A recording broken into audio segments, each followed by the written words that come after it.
የአካባቢ ሰላም ለማረጋገጥና የሚፈጠሩ የጸጥታ ችግሮች በራስ አቅም ለመከላከል የውስጥ አቅምና ቅንጅታዊ አሰራሮችን ማጠናከር ይገባል ተባለም።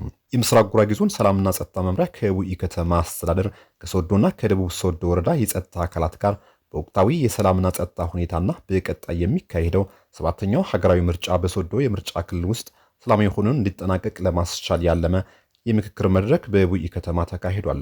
በመድረኩ በሶስቱ መዋቅሮች አሁናዊ እየተሰሩ ያሉ የሰላምና ጸጥታ ሁኔታና ሰባተኛው ሀገራዊ ምርጫ ሰላማዊ ሆኖ እንዲካሄድ ለማስቻል እየተሰሩ ያሉ የቅድመ ዝግጅት ስራዎች ሪፖርት የመዋቅሩ የሰላምና ጸጥታ ጽሕፈት ቤት ኃላፊዎች በዝርዝር አቅርቧል። በዚህም የአካባቢው ሰላም ለማረጋገጥና የሚፈጠሩ የጸጥታ ችግሮች በራስ አቅም ለመፍታት የውስጥ አቅምና ቅንጅታዊ አሰራሮችን አጠናክሮ ማስቀጠል ይገባል ተብሏል። በቀጣይም የአካባቢው ሰላም ለማረጋገጥ ማህበረሰብ አቀፍ የፖሊስ አገልግሎት ቀበሌዎችን ያስተሳሰረ ዘላቂነት ያለው የአካባቢ ጥበቃ ስራና የህዝብ ለህዝብ ግንኙነትና ቅንጅት ላይ ትኩረት ሰጥቶ መስራት እንደሚገባም ተጠቁሟል። በአካባቢው የጸረ ሰላም እንቅስቃሴ ሊመከት የሚችል ዘላቂነት ያለው የተደራጀ የጸጥታ አደረጃጀትና ህዝባዊ ሰራዊት ማደራጀት እንደሚያስፈልግም ተገልጿል። ህገወጥ የጦር መሳሪያ ዝውውርና የኮንትሮባንድ ንግድ ቁጥጥር ላይ በልዩ መንገድ መስራት እንደሚገባም በመድረኩ ተነስቷል።